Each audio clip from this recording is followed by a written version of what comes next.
Attention, are you ready to be blown away? You asked for it, and they listened. My friends at Manscaped just relaunched the Ultra Smooth Package. This specialized groin shaving kit is here to help you buff, protect, and shave your most sensitive areas. It's time to trim that bush and get to the roots with a discount just for you from Manscaped. Get 20% off plus free shipping at manscaped.com with the code BATBOOK. Now, riddle me this. What is in the Ultra Smooth Package? Answer: the crop exfoliator, crop gel, and the crop shaver. Out with the terrible trio. This terrific trio will get you trimmed from front to back. The crop exfoliator is loaded with the right ingredients to help reduce ingrown hairs in your delicate places. Matt Hagen would trust it. Crop gel helps you see where you're shaving and feels like a spa treatment. But don't worry, not of the eternal youth kind. And the crop shaver is designed to shave the underside of your little Gotham with confidence. It's a smaller, thicker blade with a micro comb bar that allows for the best shave possible from any angle. Slade Wilson is even a fan. So smooth out your fellas with the relaunched Ultra Smooth Package from manscaped.com and get 20% off plus free shipping with the code BATBOOK. That's BATBOOK, BATBOOK.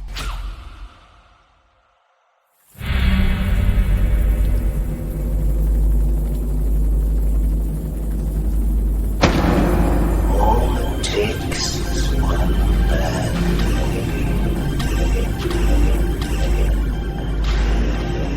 You've eaten Gotham's wealth, its spirit, but your feast is nearly over. This is not my home. It's an operating table. And I'm the surgeon. Why aren't you laughing? From this moment on, none of you are safe.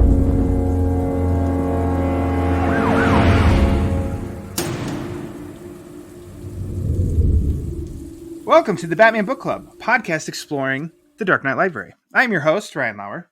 The Batman Book Club is a proud member of the Batman Podcast Network, hosted by Batman on Film. Just go to batmanonfilm.com, click on podcasts, and you'll find the Batman Podcast Network that's full of a bunch of other bat-related shows that also love to dive into other nerdy subjects we all love to frolic about in our free time. The Batman Book Club is also on Patreon. If you like what you hear at the show and you want to help support it and keep those generators running in the Wayne Manor study, just go to patreon.com/thebatmanbc. And thank you for listening to episode 103, The Many Deaths of the Batman. Joining me for the Dark Knight's funeral from the Fire Rises podcast, it's my friend, Mr. Eric Carter. Eric, welcome back to the show.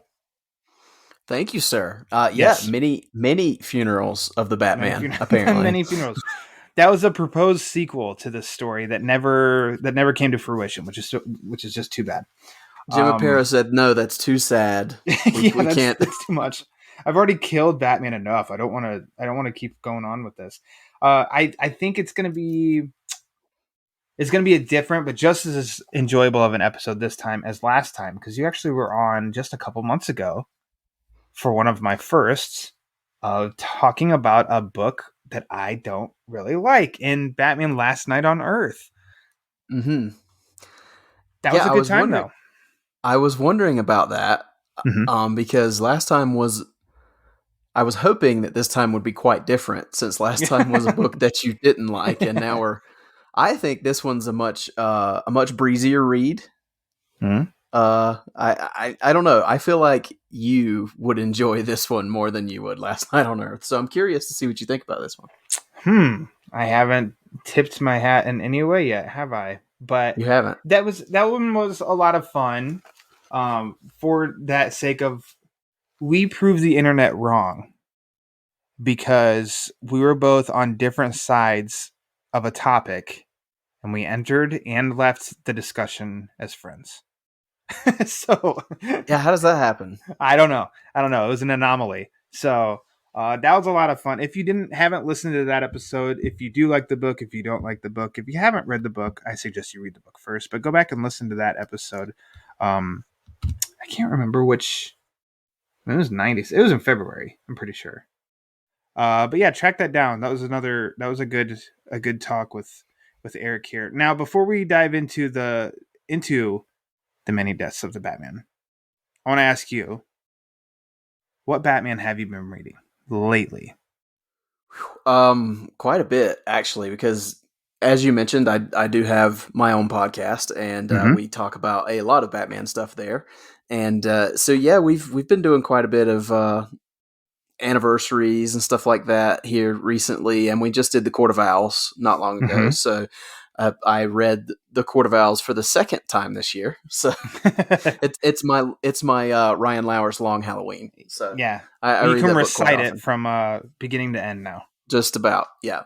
But also just I've been diving into some other stuff. Obviously, Sean Murphy's Batman Beyond the White Knight has been coming Yes. out, and I absolutely love the Murphyverse. So I've been picking that up as they come out and devouring that. And then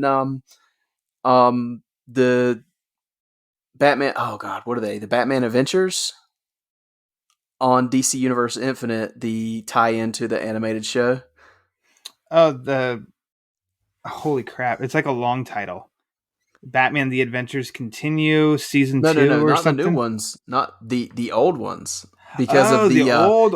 Okay, the original. Okay, yeah, nice. yeah, because of the 30th anniversary of Batman the Mm-hmm. Animated Series this year. I've been diving into all things BTAS. So yeah, been doing a little bit of reading of those too. It's awesome. Look at you. I like it. Yeah, it's busy, busy, It's busy. it's very busy, but there's something so much that's so fun about reading the Batman Adventures comics, because more than any other comic, anything that I read, I hear the animated series cast definitely on every Absolutely. single panel of those comics. And actually, I read through finally for the first time.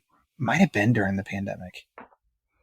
The first year of 2020. It's like within the first year of it.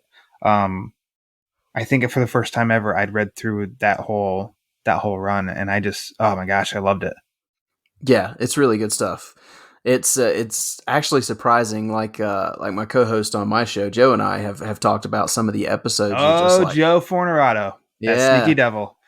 We're like, sometimes you can tell, like you're reminded, oh yeah, at times this is a kid's show, but then Mm-hmm. at times you see episodes and you're just like, wow, this is some intense, heavy stuff. And some of the issues of the comic are the same way. Yeah, it's So kind of yeah, funny really though good that stuff. the two books that you mentioned, because you can just feel how much of I think you can feel how much of an influence that series was on Sean Murphy in his Absolutely. books, and right Yeah. now Batman Beyond. That, and I don't know. I just feel like you could feel from the first issue of White Knight of like, oh yeah, this guy loves the animated series. Well, and I think that's why I love it so much, because it Mm-hmm. reminds me of what I grew up with the Mm-hmm. animated series. So yeah, just great stuff. I really like what Sean's doing. Great Very episode cool. with Sean not long ago, by the Oh, way. stop it, sir. But okay, yeah, check out episode 196 of the Batman on Film podcast, where I interviewed one Sean Murphy by myself. But no big deal. The guy is awesome. Anyways, thanks for that plug. Let's hop into today's book of choice, The Many Deaths of the Batman.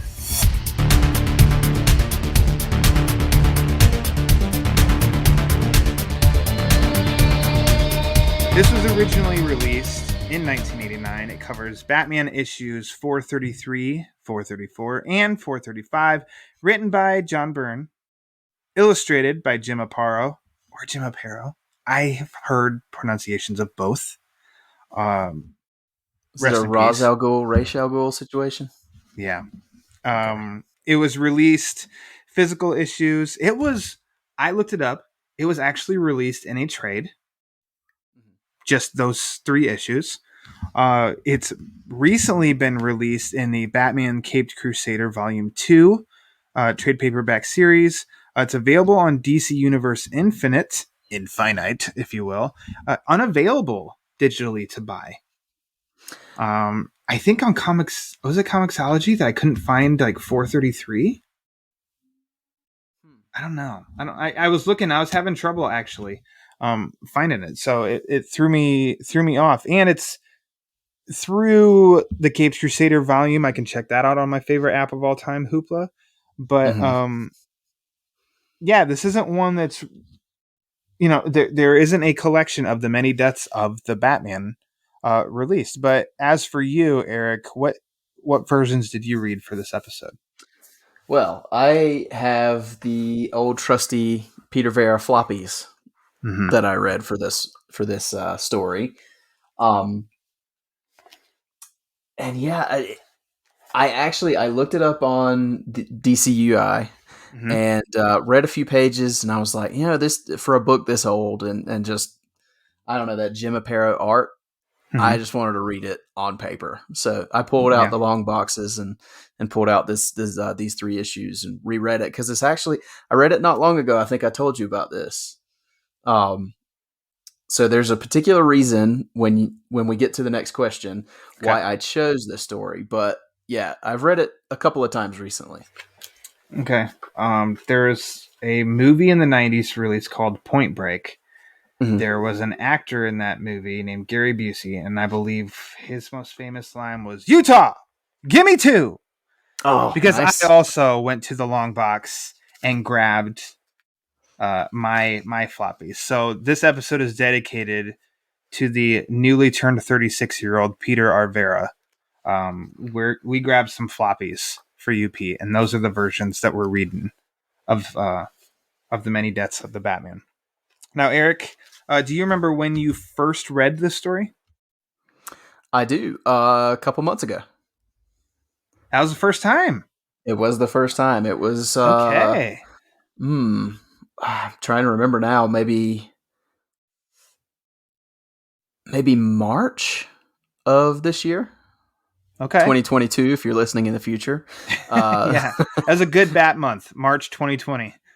So yeah, it's a relatively fresh read for me. Fantastic. Okay.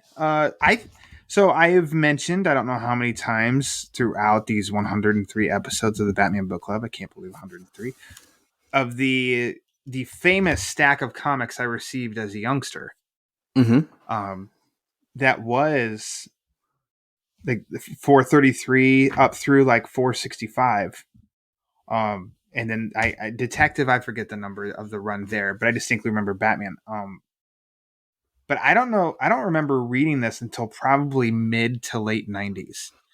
And then, as is the case with a lot of floppies, they go in the long box, and you don't go to the long box a whole lot, pull them out and reread it over and over and over again.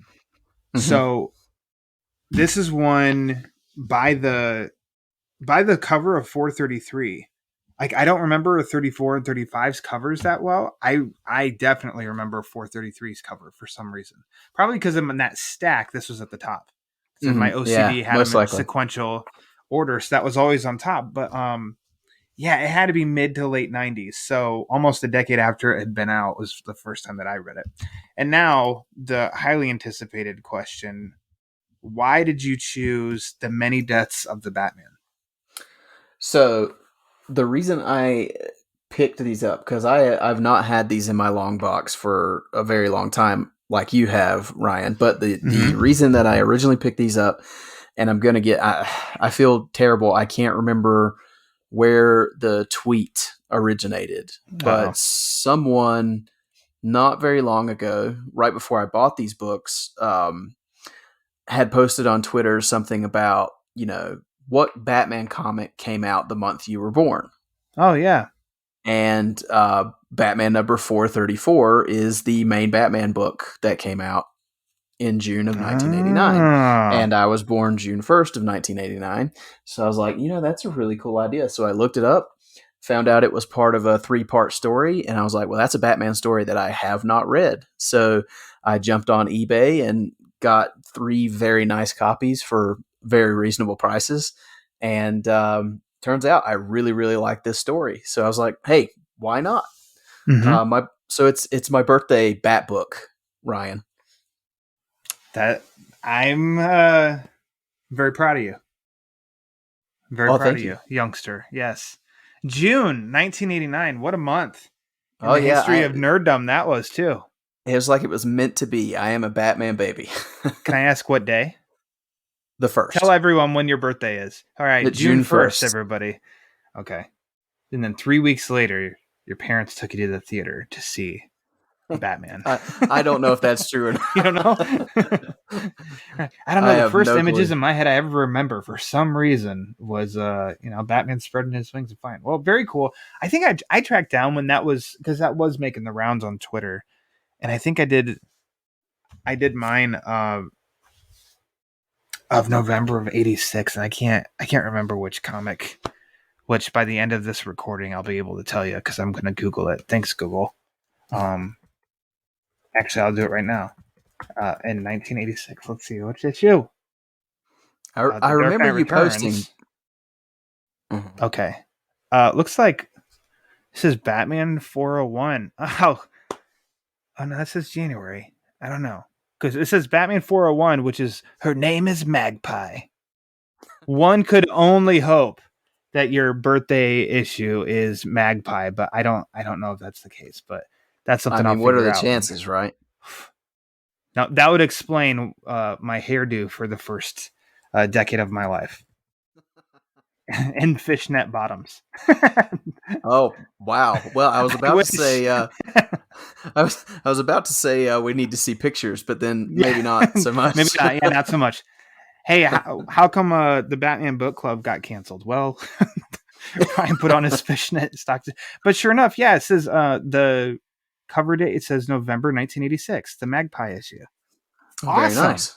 That's a very memorable, at least cover for us comic book fans. So, hey, I'm proud of it. There Give you me go. Magpie. Oh, I love it. Okay, so here we go. 3-issue series. I also commend you for, I don't know how it took this many episodes to finally do a book with Jim Aparo.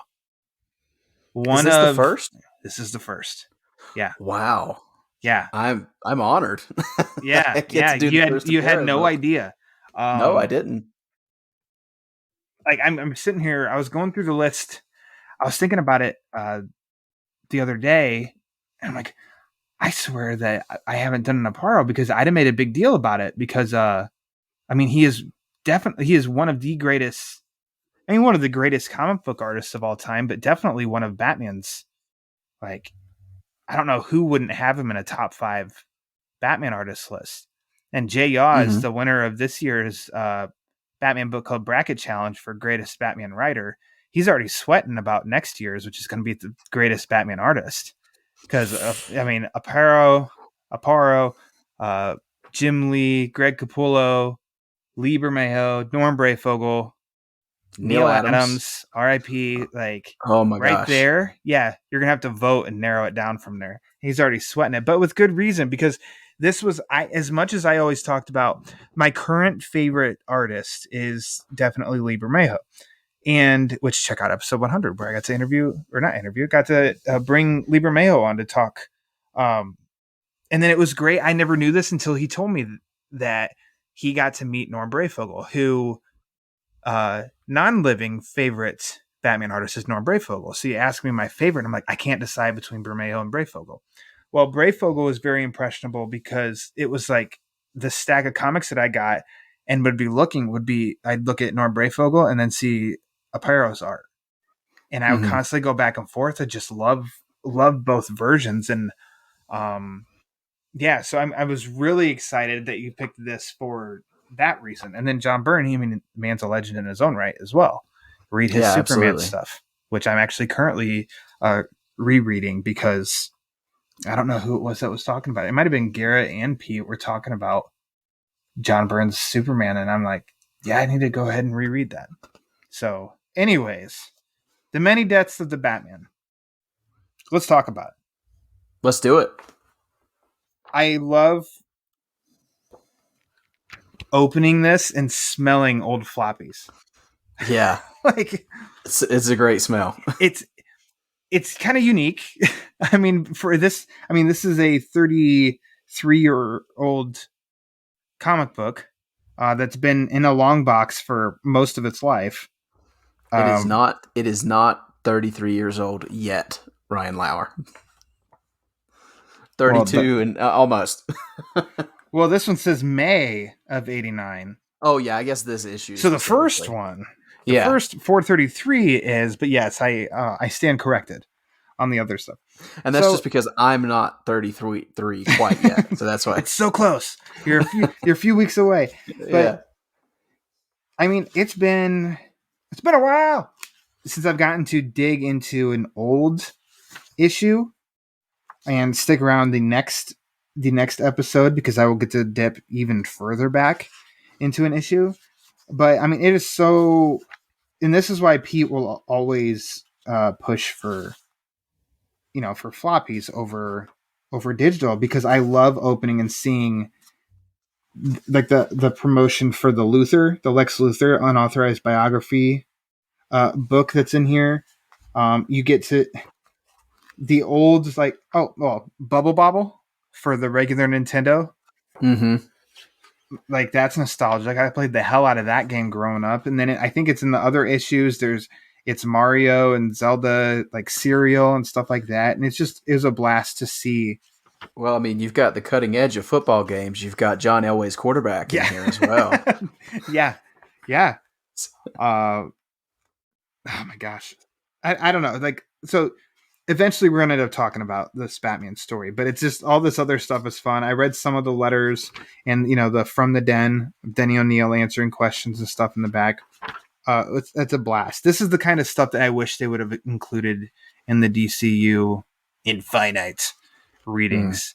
If they did scans and everything, I'm like, just what if you included the ads? It's such a cool trip. Now, I know this is a tangent, but quick question. Sure. Since you're in media, could there be some ad licensing things there where when that's what I think. Yeah, when you reprint it, maybe transfer it into a digital form, can you still use those? I'm not sure.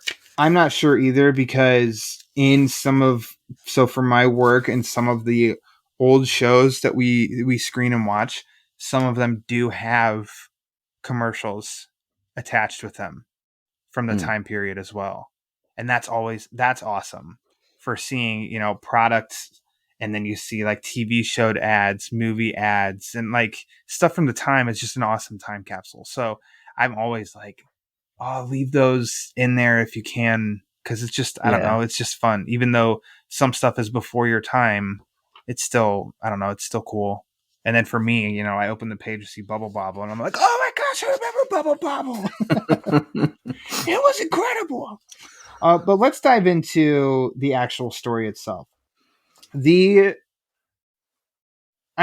guess because we have so many comics now that you just feel like this has been done before and quite a few times. But I mean, at the time when there were a lot fewer options available, this comic really stood out by having its first chapter, issue 433, with no words except for Jim Gordon saying "get out." Otherwise, this is a story that has no dialogue. Mm-hmm. That struck Ballsy. me. Yeah, it is, and that struck me from the beginning when I first got this book a couple of months ago. Because as you said, it's been done before, but I don't feel like it's a thing that's done often. Mm-hmm. And honestly, I can't remember the last time I read a comic with no dialogue. Stands out for me. I think it was Batman and Robin number 18 that Peter Tomasi wrote, and that was right after Damian was killed in Batman Incorporated. And then that issue followed it. And it was a complete silent, quote unquote, silent issue. I don't know if it's been done since then or not, but to me, that stands out to me of like the most recent that I read. Mm-hmm. But how was it? 2013, 2014, something like that. Yeah. And that's still, I mean, right now, that's almost 10 years ago. So it's just something that you don't see often, but I think it's done really, really well because of Jim Aparo's art in this issue. Because all the facial reactions that he gets out of people, it's fantastic. And you get the story without seeing a single word until, of course, Gordon says, get out. But other than that, I mean, it tells a story like, one of the first things I thought about when I read this issue was what you talk about when you ask about someone's favorite panel at the end of episodes. I've heard you say many times that you love an image that tells a story. Like you can just look at that image and build a whole story. Well, this is a whole collection of images that is used to tell the story versus dialogue. Yeah. And I really enjoy that. I do too. And it was on, as I was looking up information on this, I think it's like the dc.fandom site that's basically like an encyclopedia, a resource for you to look up info on every single issue of anything. And it needed a citation still, but they'd posted on there that Byrne, he didn't know Aparo was gonna do the art for this. Otherwise, he would have left out Get Out from Gordon to make it completely dialogue. Really? Yeah. So again, they said they left it on there. The citation was needed, but it's funny because he even said, he was like, because he knows Aparo's strength in facial, in faces, like drawing faces, drawing emotive faces. And he didn't think an artist could capture Gordon saying "Get Out" until it was too late, and then realized Aparo was doing it, and that was like, oh well, he definitely could have done it. I wouldn't even included that, but which makes me laugh because it is like it's 2 words in an entire issue. You know, it's sticks out like a sore thumb. Yeah, I almost threw this issue away because I was like, man, this is a piece of art until you get to that, and then it just gets ruined. But I mean, I just love how. I love the different reactions that we see of everything, and the point that we get of, oh man, Batman's found. He's crucified. Basically, he's dead. Keep it on the hush hush, and basically how word ends up spreading around Gotham to where the commissioner, who's not even in Gotham, hears about it. I love seeing the reaction of Alfred that he has, and he goes and he checks. He checks the bed, I think, and then he goes and he checks the cave, and he doesn't see him. So then he's of course panicked. You see Penguin and Two-Face and Arkham furious reacting, yeah, and then you see Dick Grayson who's struggling with it. I mean, you get to see all these reactions to where you're, I don't know, like there is no reason for dialogue. So, and then you get to Gordon, who, and I love how they play it out. I'm surprised that they didn't save it for like a turn the page splash reveal when Gordon is at the morgue and he pulls the mask back to look, because I feel like that could have had a bigger punch and impact for like, you seem like, oh, he's going to take it off. And then you turn the page and then you see, oh, that's not Bruce. Yeah. Instead of being, a continuation of the spread there or the same page. Yeah. And I mean, of course, it's not a deal breaker or anything like that. It was just I think it could have packed a more powerful punch. Which I guess they were expecting, the reader to go, well, we know Batman's not dead, so what's going on? But yeah, I think my bigger criticism of this issue in particular is I'm supposed to believe that Batman and Gordon are out of Gotham. They're out of town at the same time. At the same time, I didn't even consider that. Yeah, they would plan much better than that. Yeah, one of us needs to be here. Well, then, I mean, it jumps from that reveal to, the bat signal, and then you see that, oh, Batman must be on a roof, and he sees it. And then this panel, it's weird because you'd almost think, it doesn't give you the time to think, oh, wait, here's Batman, and before it twists. Instead, how he's drawn, it's like, oh, this Batman's got a belly. This is not, this also isn't Batman. Huh. Okay, and then it blows up, and then a piece of that mask, and then that's kind of like the end. I think the issue almost ends, and maybe this is just because we're so accustomed to, everything now and how comics are, like the big hook at the end to really get you. I don't feel like this ends on like a big hook per se. The Gordon pulling back the mask and it's not Bruce, if that was the end, then you could really end it and be like, wait, what the hell?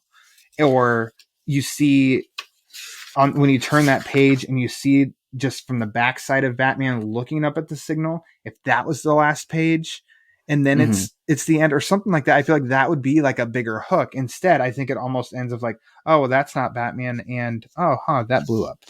Well, it feels like one of those final pages where it would have, those big splashy words at the bottom, like, who, what's going on, who's murdering the Batman, blah, blah, blah, blah, find out in issue 434. But there's nothing. There's nothing at the bottom of the page saying, to be continued or anything like that. Now, granted, the front of the book says part 1 of 3, but it's interesting because it seems like they always do something like that at the end of an issue now. Yeah. Yeah. And then you also, like, if it was done now, 2 months before this issue, the cover of the next issue would have been revealed with the synopsis and stuff, and been like, Batman's, and giving you the whole setup of the next issue with Batman out of town, and he hears about how murders and blah, blah, whatever, to where, like, I wasn't alive at the time, but I just kind of feel like you're much more in the moment back in the 80s with comics, where you are like, but at the end of this, and maybe that's a hook enough, you're kind of like, what the hell's going on? You don't know. Come back in a month and you'll get to read the next part and see where it's going. And I understand now, like, you gotta get your readers, but I do feel like we spoil way too much ahead of time now. Like, you have to kind of really go off the grid to be able to be fully surprised by stuff in comics. Well, I mean, a major example, and whether it follows through or not, but I mean, they told us months ago, "Oh, we're going to kill the entire Justice League." Yeah. Why would you do that? So yeah, I'm with you. Not necessarily why would you kill the Justice League, but why would you tell us you're going to do it? Why? And you know what it is? It's because it's trying to build up the whole, like, making it an event. Because you're saying it's an event as opposed to just letting it happen organically. And this will come up in a future episode, whether your pal Joe Fornerado knows it or not. When he returns to the show and we talk about Endgame, I don't know if you remember at the time of Endgame, I had so much respect for DC with that story, because Scott Snyder and Greg Capullo, all they would say about the first part of that story was like, this is so, like, top secret. We can't tell you guys anything about this story. And all you saw was the cover of, I think it was the Justice League fighting Batman. And that was all that you knew.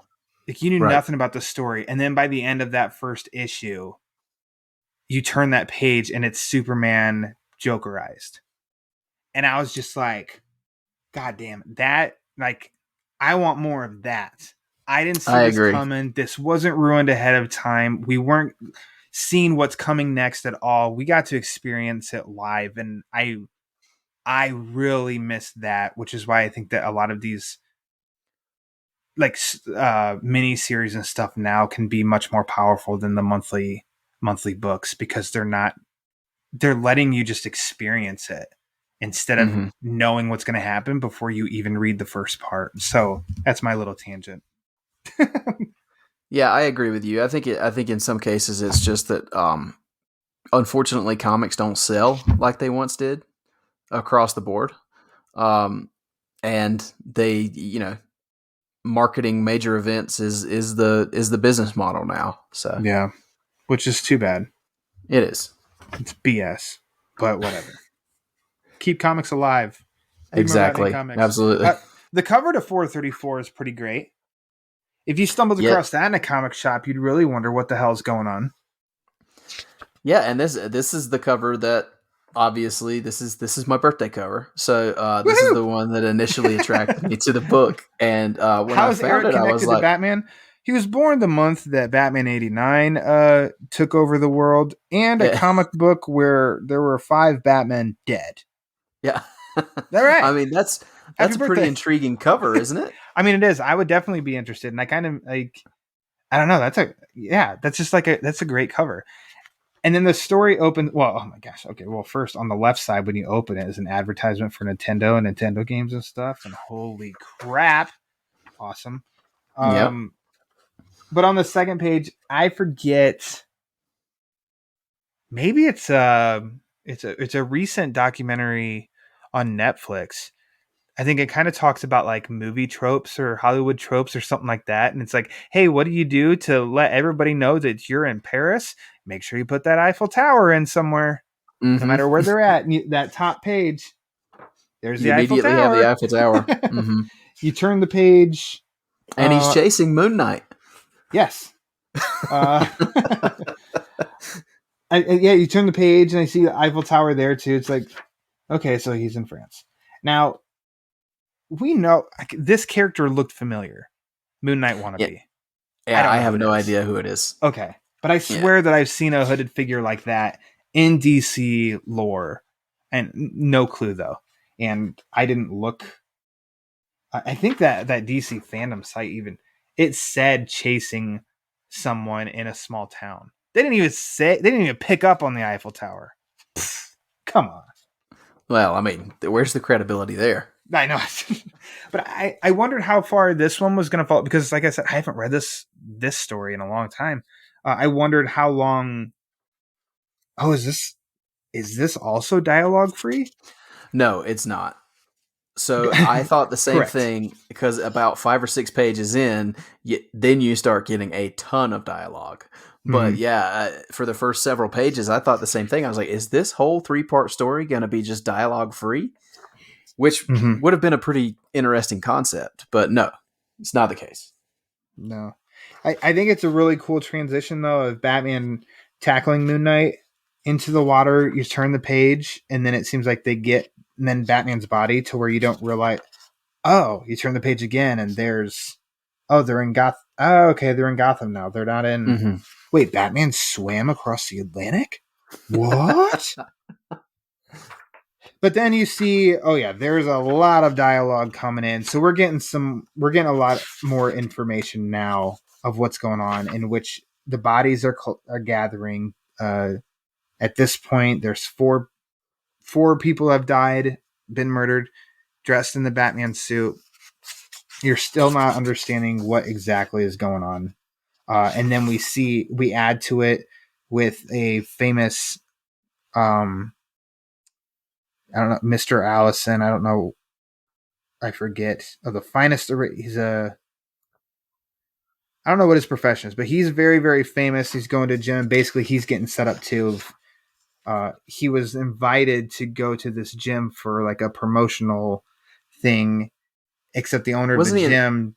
Wasn't he an acrobat or something like that? Yeah, I think so. And so they wanted to get pictures of him using the equipment in this gym. And the owner of it seems kind of perplexed that he's even there. But yet he's like, well, you wrote me that letter. He's like, wait, what? And then he comes out dressed as Batman, and then he gets shot by an arrow right into the yellow oval. So they took, I mean, just 3 years prior was Dark Knight Returns, talking about why that yellow symbol, that yellow oval's there. And John Bird read it apparently and was like, we're going to shoot him right in the chest. He's a target. It's a big old bullseye. But which works. Yeah. So now, I mean, I didn't go through and count how many ultimately died from or killed in this story, but I think it gets up to like 7. Because if Allison's 5, and then it's at the end of this issue is a guy, and then there's another portly Batman. Yes, beer belly Batman. And then there's a woman who leaves them the clue. So yeah, I feel like there's like 7 people die. Yeah, somewhere in there. I didn't count either, but yeah, there's quite this serial killer who's doing these Batman killings. He's amassed quite the death toll in Gotham here. Mm-hmm. But I find it really intriguing, and I can't remember if it's set up in this issue or the next issue, where basically the killer is using the means of like the specialty or whatever attribute the next victim has on the previous victim. Yeah, that was trippy for me to put that to follow along with those steps, because then I have to do like a pause, look up, and then probably anybody that would watch me would make fun of me because I'm trying to be like, wait, this poison for the sort of, and then by Bruce Wayne's, well, sorry, we get dialogue-less Batman. Mm-hmm. Realizing, so this is more of Aparo at his strength of emoting characters and no dialogue here, of seeing Batman's reaction to seeing in the newspaper of Batman mort. That's my best French I've got. Well, and I love how everyone is looking at him. I mean, when he walks in, you can see like the cop's face behind the desk there. He's stunned. And you think at first it's like, okay, because he's brought a criminal in, but no, it's because everybody thinks Batman's dead and he's just brought someone in. So this is fresh in your mind from reading it not even 2 months ago. Mm-hmm. Do you remember what's going through your head as you're going through this story at this point? Because at this point, like this is literally halfway through the story. Yeah, at this point, no, I was pretty baffled. Yeah. I couldn't. I mean, as Bruce started, and I think it's more in the third issue, once you finally start to get all the details of, where these people fit in Batman's past and things like that. But up until this point, no, I was very confused. I was entertained, I was intrigued, but yeah, confused. And that maybe I'm just not a very good detective. I am not a good figuring detective. it out. I was the idiot who watched Cops growing up, thinking everybody was going to be innocent. I just wanted to believe, like, no. It's a total accident. I swear they didn't. You don't need to look in the trunk. Ah, damn it! There's the cocaine. Bless Got your me heart, again. Ryan. I want to believe in people so bad. You're such a caring and forgiving individual. I am. Gosh, I'm an idiot. But I think for a story that is, I mean, the first issue being dialogue free, and then a nice portion of this one going without dialogue, I think Byrne does lay a lot of information and a lot of dialogue on us the back half of the story, especially between I don't remember what her name is, but she's basically like Gordon's partner in all this. She's a doctor. But their conversations, like, it's a lot of talking. Yeah, she works at the morgue. Okay, correct. Mm-hmm. If I remember correct, because I know that she's consulting on a lot of the autopsies of these dead fake Batman. And then she becomes interested in the case and apparently just decides to tag along with Gordon, and Gordon goes with it. Which, if I have a nitpick of the story, because I really do enjoy this story a lot, she seems a little forced. Okay. Like I don't understand. I don't understand why necessarily she had to be here. She's us to help explain everything. It's but I feel like we could have accomplished that maybe? through. I guess we could have accomplished that through Gordon. Yeah, but I mean, it's not a big deal. No. But I think that I get what you're saying, though, for sure. And I know that is a tactic when you read a lot of or watch a lot of behind the scenes, how the sausage is made sort of deal. And we need somebody to represent the audience. So Gordon needs to lay everything out. Well, he's not just going to stand on the roof by himself and say all this stuff. He needs somebody. All right, let's bring in this doctor lady. And that way he can lay everything out with her. I'm not saying you didn't get that or anything. Oh, you just didn't get it, Eric. I just think like that's kind of what it was. But I agree with you too. That's why I felt too of like there's a lot going on here, and by trying to explain every single thing, I think that if there's a negative on the story, I think it kind of gets a little clunky in the explanation of stuff. Well, and that's kind of what I meant through her was it. Mhm. It feels like every time she's on the page, it's heavy exposition. Yeah. Yeah. There you go. And Perfect. that's yeah. I'll say I do like when they're riding in the police car together is right after Batman sees that he's apparently dead, and she's kind of questioning, I don't know how you can be so sure none of these dead men are really Batman. And Gordon talks a lot and says, I know him, Doctor. If there were only 3 people in the world who could say that, I'd make book. I'd be one of them. I've known him from the start, from the first days he showed up in Gotham. I've seen him in action, spoken to him, shaken his hand more than once. If that was different men, then I've been in the wrong line of work for all these years. I love that quote. Love it. Like that symbolizes what we've come to know and expect the relationship of Gordon and Batman to be. Like he knows flat out, which is why he can never convince me. He's never been convinced that when John Paul Valley is Batman or Dick is Batman, he knows instantly that's not the real Batman. He doesn't know. He may not know who Batman is under the cowl, but he knows Batman. So yeah, I agree with you. That's really strong. This is 89, in which I think that they've capitalized on. You could say they've capitalized on the Gordon Batman relationship since year 1 in 87.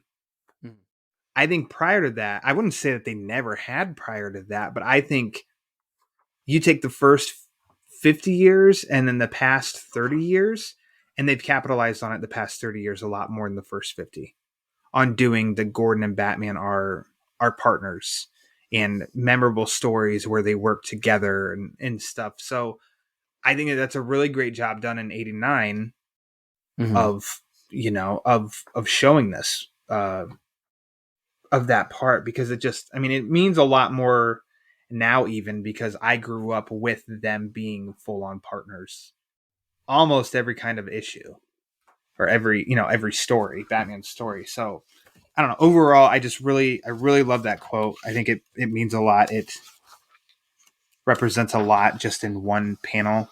Moving along then, Bruce is back at Wayne Manor.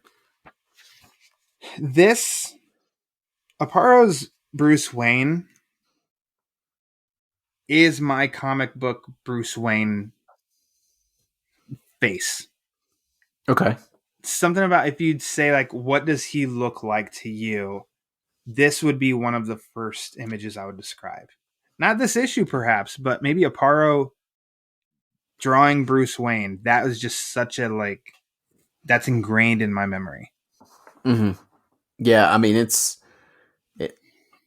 I don't know if iconic's the right word, but it's definitely it's classic. I mean, I think a lot of people's mind's eye goes to that, that image of the blue Aparo Batman. Because his Batman was used for marketing for stickers and lunchboxes and all kinds of stuff for years and years. So yeah, I completely understand that. His Bruce Wayne and his Batman both are pretty iconic. As is his robe. It's nice. I mean, it's not quite nice. It's not quite on the brown suit in Batman the Animated Series level, but it's that's close. untouchable. Close. Yeah, but it's pretty close. It's there. So let's see here. How do we move along here? I love the classic. How's Bruce gonna get out of this one? The police are stationed at Wayne Manor. Bruce has to get down to the Batcave so he can suit up and go track down this killer. Because Bruce was a target, and then he had a bat suit delivered to him, and actually it was booby trapped. He didn't put it on, thankfully. And we do get our first glimpse at who this possible killer is. Bum bum bum. Meanwhile, Alfred warms up some lobster thermidor in the microwave, gets the police distracted, in which Bruce is able to sneak down to the Batcave, which I've always loved Aparo's. I love the 90s Batcave. Breyfogle, Aparo Batcaves are also one of the first I think of if I were asked about, what the Batcave looks like and stuff. But so that back half of the last issue was probably the quote unquote clunkiest, but I put an asterisk next to that of like, it's of issue not, 2. yeah. Yeah. And I think the rest of it plays out pretty good here. We've got Bruce in action, full on Batmaning here, detective solving investigating the case. the whole time. Yeah, the whole third issue is a really good Batman on the prowl, investigating and doing his detective work and his forensics to figure out what's going on and who this is. And he puts it together pretty quickly. Which, of course, I mean, he's Batman. So. He's the exact opposite kind of detective that I am. Mm-hmm. Yeah. He busted probably every episode of Cops he watched. As soon as they pulled him over, it's like, yeah, that person's hiding something in the trunk. It's probably some cocaine. Don't listen to Ryan Lauer. Don't listen to me. That Ryan Lauer is a dipshit. But flipping through this, and I was so tickled to get to the ad for relive the movie experience. Send for your own copy of the official Batman souvenir magazine. I'm right on that page at the moment. And that's one of those things I see it and I'm like, I mean, should I cut it out and send in my order form? The answer to that is no, you should not, Ryan Lauer. No. I know when I got this and I first read it too. I mean, because you're a kid, you don't know any better. And like, hey, I wonder if this could still work. It's $2.95 plus $105. Mom, I'll do some chores and give me $5, please. When it was probably what, 5-6 years out of date at that point. Yeah, at least. Oh man, that's funny. And then on the back, The Adventures of Bayou Billy. I remember that cover. I think I had that game. Oh, I don't remember that at all. Yeah, sorry, distracted. This is why I should probably stick to digital, because half of this episode is about the marketing in these issues. Absolutely, but it's so fun though. It really is. Like I had a great time, and there's another Nintendo order Nintendo and Nintendo games spot also, which is great. All right, so let's go. The big resolution here that Batman figures out. Let's break it down. Please fill up any gaps. Hey, you're the guest. Why don't you summarize it? Go for it, Eric. So basically, Batman deduces that all of the people that have been killed were former people in Batman's life. In fact, they were the people who trained Batman to be who he is as a crime fighter. And each one of them had a different specialty that he learned from them. And one of these people figured out that Batman had this particular training and decided, okay, this is too dangerous, because if I can track all these people down, then the people that Batman goes after, like Joker and Riddler and all these wackos, they can figure it out too, and they'll come after. A technical term? Sorry. Look at you with the Batman Forever reference. Yeah. And basically, he decides to take out all of these people so that the Joker or any of these other rogues won't come after him and his family, because he's living in Gotham under unassumed identity, and nobody really knows who he is, but they could link him back to Batman's past as he did. So that's his fear. So his answer to that is, I'm going to kill all these other people, which, yeah, perfectly rational. Of course. So, yeah. I really like, so I didn't remember how the story played out. I didn't remember much of the story, which I probably already said that once, but I want to reiterate that. I didn't really remember where this was going. So the revelation there of what the story is building up to, I also like how it's not a rushed ending. No. It really does take its time of like, you start to put together of what's going on, and then you think, oh, this is where Batman dresses up as somebody else. This is where he gets him, but actually the guy gets away. And then you still have a little bit more time for more story after you know who it is and kind of like why and stuff. I think that I really enjoy it for the fact that it's an original idea. I also enjoy it because I think it seems like it's a little feasible. It's feasible enough to follow along within a comic book story. And it's a little messed up, but like by today's terms, kind of like a soft messed up. Like in today's world, messed up is like really depraved stuff going on. So far as messed up in comic books these days, this is pretty mild. Yes, exactly. But I like it's just enough of like the concept and the idea of itself for everything that you just said of I'm in fear for my life that I'm going to fake my death and then kill everybody else to help cover my tracks. Mm-hmm. Because I think villains are going to come and get me. And I'm just like, that's a good idea of a story. It wasn't the smoothest trip to get there, but for the most part, it's an enjoyable ride. I think a huge part of it was protecting his fiance, because it mentions earlier in the story that she wants him.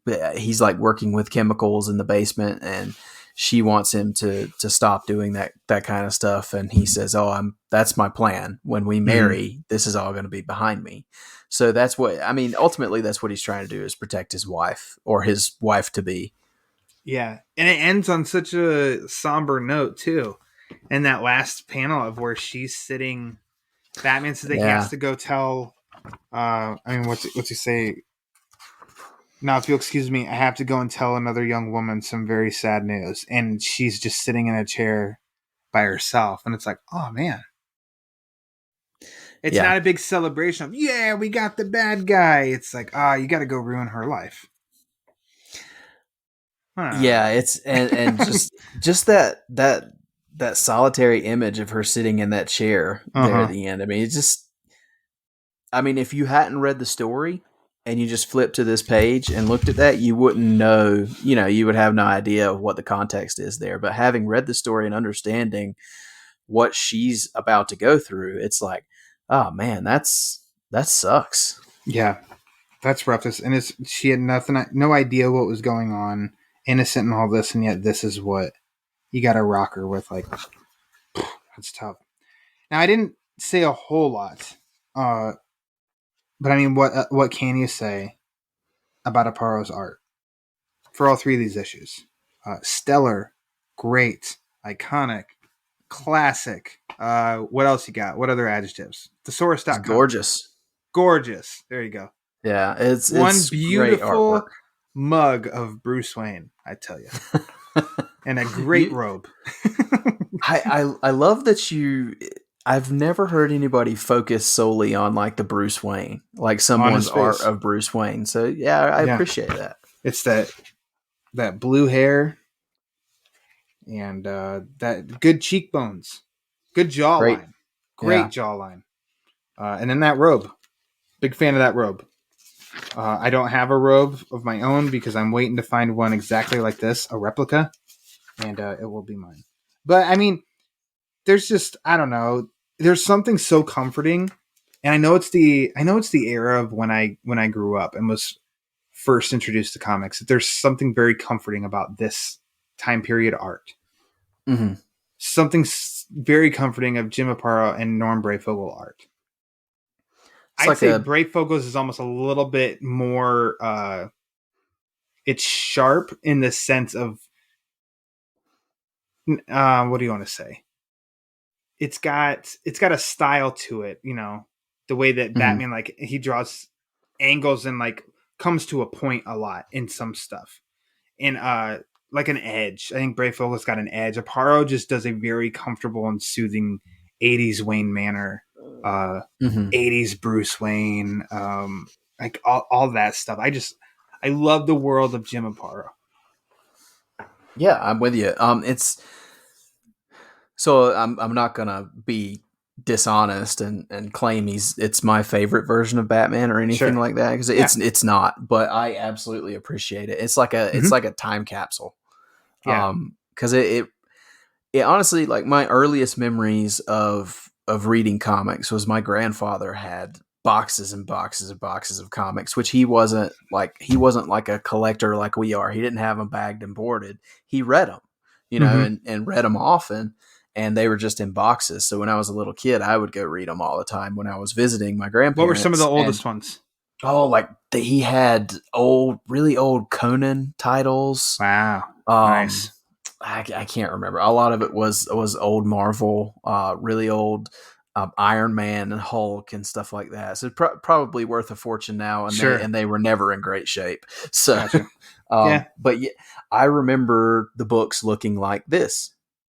So yeah, when I read books from this era, it reminds me of reading my grandpa's comics as a kid. Nice. That's great. Do you have anything else left to say about the many deaths of Batman that you haven't? Any points to bring up we haven't talked about yet? Oh, I'm sure there's quite a bit that we probably haven't talked about. But we could break it down beat by beat, but we'd be here forever. We'd be here a while. Yeah, no, it's just it's not the greatest Batman story of all time or anything near that, but I think it's, for a 3-issue story, I think it's a really quick read, and I think it's a really fun read. It's a really good. I was telling you when you asked me to be on, something about Batman hunting a serial killer. It's fun. It'll stuff. never make it to film. It'll never work. Never happen. It'll never work. Yeah. But yeah, it's a quick read that I really enjoyed. Yeah, I'm glad you brought this one up to my attention. It got me to definitely visit the long boxes, grab it. Great art, an original story, and like you said, to be fully honest, this isn't a Batman story that is gonna probably make somebody's top 10, maybe not even top 20 or something. But there's thousands of Batman comics. There's so many stories that are good, but not your favorites. But that's okay, because this is a great, enjoyable read. I'll say this about it: if you're looking for something off the beaten path of Batman, there you go. That's not the the ones that you hear all the time, the ones that we talk about all the time with Long Halloween and Court of Owls and Dark Knight Returns and blah, blah, blah, blah, blah. If you're looking for something a little out of the way, Batman, that you can just pick up and read a good detective story of Batman, this is a good one. Mm-hmm. That's a good way to put it. I like that. Yeah. Now let's go beyond let's go to love and favorite. Let's get some favorites in here, Eric Carter. What was your favorite part of the many deaths of the Batman? That's a tough one. I've been thinking about my favorite part the entire time. Excellent. That we've been talking about this. And so it goes, my favorite part is kind of a thread that goes all the way through the 3rd issue. And it's the murder of the young woman at the very beginning. Wow. Which I know is messed up. I know. Thinking about a woman being murdered. Let me explain. Okay. I love that her death, as horrible as it was, in death, she basically led Batman to stopping this crime because she left the clue. She left the clue that put it all together. And I love that they revisit that near the end because they talk about how she drew the bat symbol in the carpet, and that tipped off Batman, and he kind of put everything together from there. And then at the end, even though it was all over and the criminal was captured, he had a heavy heart because of her, and he also had to go explain to this other young woman that her heart was about to be broken as well. So yeah, it's just, I don't know. It's heavy, but I think it's meaningful. It's good Batman stuff. Yeah. Nice. Mine isn't as heavy, but it's quite meaningful. It's a Nintendo ad. Obviously. Okay. Sorry. You ruined my surprise. But it's in 433, and it's the 2 pages of no dialogue, but at Wayne Manor, when Alfred's going and preparing Bruce's breakfast, and then reads the paper in his running and his panic, because there's always a soft spot for Alfred and Bruce. Mm-hmm.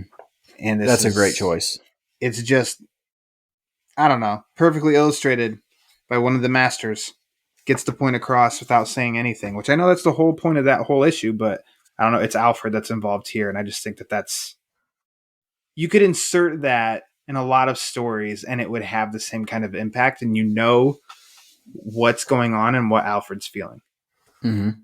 So that totally works for me. So how about a favorite panel? My favorite panel is also in issue 433. And it's on the... Hold on. It is the big splash page of the crucified Batman. Yep, it's a horrifying image, but it's also, I mean, there's something to it that when you see it, you're like, holy crap, what's happened? What's going on?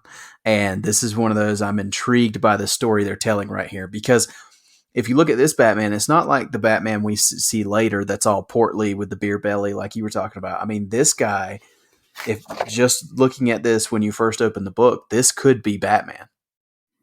Mm-hmm. So yeah, I mean, and the image of the crucifixion is a powerful image, and using Batman in that way is just like, wow, that's kind of heavy.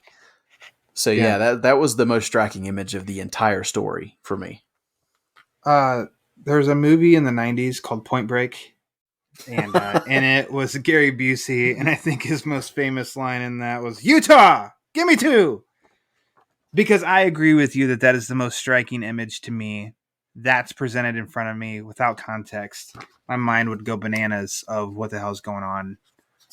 Like you said, a strength is that in this one, it is definitely drawn like this is the real Batman. Mm-hmm. So you are very much thinking like, what is going on here? Yeah, that's weird that's a favorite panel is some at this, Batman crucified, but also, I mean, I've chosen before like the most powerful and striking images too. So right. Yeah, I'm with you on everything that you said. That one stands out. And aside from the cover of 433, that's the image that stands out, that will stand out in my mind when talking or thinking about this story. For now, sure. How about? Go ahead.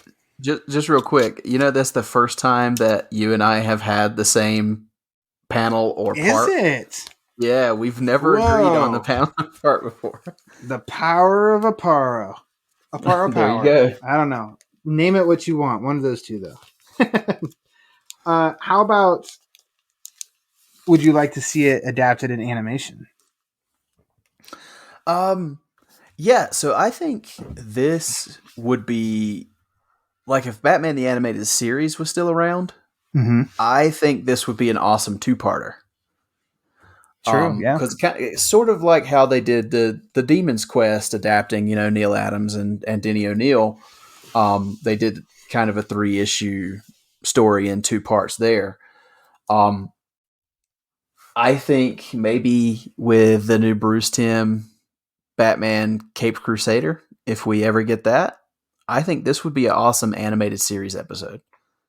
Or 2-parter, something like that. I don't know about animated movie. I don't know if the interest would be there, but I think you could drop this in a lineup of animated series episodes, and it would work really well. I picture it more of animated series. Yes, I would like to see it, and it would be a lot, but I think it could definitely be done in one episode. I think they could really milk it, but in a good way, and get more story and bigger payoffs by making it a 2-parter. For a 70 or 75 minute movie, not sure. Yeah. Because to really sell the idea, I feel like you'd have to feature no Batman for a third or maybe even half of the movie. I don't want to watch a Batman movie where he's only in it half the time. And so I don't know. I do think smaller would be better in that case. But yeah, I think it totally could work. It feels like it's something they could have done in Batman the Animated Series in the 90s. Right. Yep. But yeah, I'd take a version of it in something. do you have any kind of final thoughts before we move along to the next part and start to wrap this baby up? You have any final thoughts on the many deaths of the Batman? Again, I don't know that there's much I can say about it that we haven't already said. I would just encourage anyone that's never read it, like myself just a few months ago, to check it out. It's, again, you can't go wrong with Jim Aparo art. And I feel like we've talked more about Aparo than we have Byrne, but you can't go wrong with a Byrne story either. He's pretty talented. Yeah, absolutely. So I think there's it's a great 1-2 punch, and it's a little trivia for you. It is a book that fell right between Death in the Family and Batman Year 3. So this falls right in the center of those two big, huge Batman stories. So yeah, I would just encourage anyone who hasn't checked it out to give it a chance. Signed. Even if we spoiled it. So if you haven't read it, you know what's going to happen. But I still recommend that you go back and you read it. I mean, it's Jim Aparo art. It's a good story from John Byrne. Yeah, highly recommended. Track it down. It's on DC Universe. Have a good time with it because it sounds like both of us really did. And now our last part, real quick, before moving out of here, we got some Batman poll business to take care of. Okay. The last question on the Batman poll that you can find on the Batman Book Club Twitter at thebatmanbc. I asked, in relation to the last episode, of the comics listed, what was your favorite Batman comic released in April? I felt like out of nowhere, J. Yaws created 43 accounts and voted for World's Finest, number 2, because World's Finest snuck in and won the poll at 36%. Did you by chance vote in that poll? I did, and I voted for Batman Beyond the White Knight, number 2. And I was feeling very safe just a day before the poll ended. I was like, okay, it had a comfortable lead, right? Yeah. I feel like I checked a little while before it ended, and I'm like, oh, okay, this is going to be Beyond the White Knight. Yeah, and then J. Yaws and Justin Kowalski created a bunch of burner accounts, and World's Finest number 2 won. So I'm glad they're passionate, but I mean, I raised an eyebrow. But the results are in, okay? World's Finest number 2. There you go. It's the Oscar fan votes all over again. Absolutely. So that takes us to the new Batman poll question. Okay. If it's not on the Twitter when you listen to this, hang in there because it is coming. Oh boy. It's kind of simple, but like think about it. Do your homework in recognizing the work. When it comes to John Byrne, who did he write better for? Superman or Batman? I mean, maybe that's a no-brainer, maybe not. He wrote a lot of Superman, but if you think about it, issue number 3 of Man of Steel was Batman and who? Magpie in that issue. Fishnets and all. Magpie was there. So if you want to answer, Eric, go for it. But otherwise, you can wait until you want to vote on that poll. Tentatively, and this could change by the time I vote on the poll because I will be voting on the poll. So I'm not going to give any reason because just in case my vote changes. But for now, I'm going to say Superman. Okay. I don't think there's a wrong answer here. No, and that's why it may change when the poll comes out. But for now, I will say Big Blue. Okay, respect. I will not reveal my answer. Oh, because close to the vest. I'm playing that one close to the vest, and also I want to definitely go through and give it some time. I want to think about this, and then at the last minute, I'll sweep in, and whoever the underdog is at that point, I'll create 43 burners and I'll make the underdog rise above. So, okay, there you go. If you want to vote in that poll question, go to the Batman Twitter or the Batman Book Club Twitter at thebatmanbc. Eric Carter, my friend, thank you for coming back to the show. I enjoy you coming on the show. It's always good talking Batman with you. Please plug away anything and everything you'd like. Well, first of all, thank you for inviting me again. It's always a ton of fun to come onto the Batman Book Club and, yes, sir, and peruse the Wayne Manor Library. Yeah. Thank you again. And if you'd like to find me, as we said at the top of the show, you can find my podcast, The Fire Rise, as a Batman podcast, basically anywhere you get your podcast dropped. You can find us on Twitter at TFRBatPods, same as Instagram and Facebook. For my personal accounts, you can find me on Instagram and Twitter at mecarter89. That's mecarter89. Booyah! There you go. Excellent. And most recently, The Fire Rises dropped a celebration episode on Batgirl. Track that down. Listen to her. 55 years old. Yes, absolutely. And just real quick, our next episode, we're going to be honoring the late, great Neil Adams. So yes. Yeah. So rest in peace, Neil. Definitely. I want to help push as much as possible toward good Batman talk, but especially when it comes to Batman comic book talk, which Neil Adams is synonymous with. Absolutely. So yeah, check out The Fire Rises. As for the Batman Book Club, like I said a few times already, you can follow on Twitter. You also can on Instagram at thebatmanbc for latest episodes, upcoming episodes, and Batman polls, like I just brought up a couple minutes ago.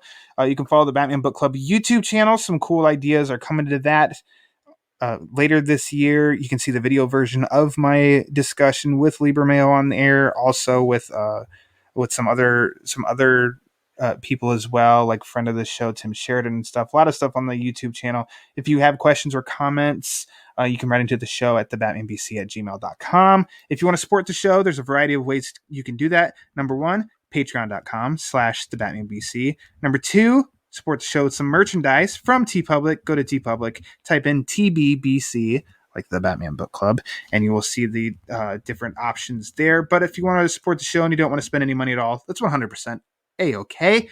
You can do that by rating and reviewing the show on Apple Podcasts.